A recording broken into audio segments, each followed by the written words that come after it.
গ্রামের শতকরা 90% মিস্ত্রি এই ভুলটা করে থাকে। তারা মাটি কাটার সময় ওয়াটার লেভেল মেনটেন করতে পারে না।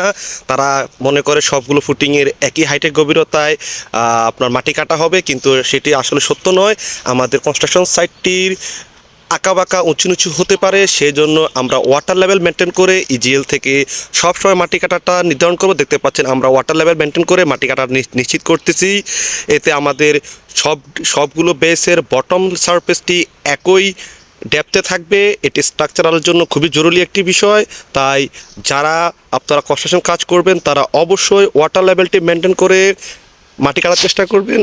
আমাদের চলমান কাজটিতে আমরা প্রত্যেকটি বেশ আমরা ওয়াটার লেভেল মেনটেন করে আমরা মাটি কেটে দেখতে পাচ্ছেন আমরা চারদিক দিয়ে সুতা টাঙিয়ে আমরা মাটির কাটার গভীরতা নির্ধারণ করতেছি।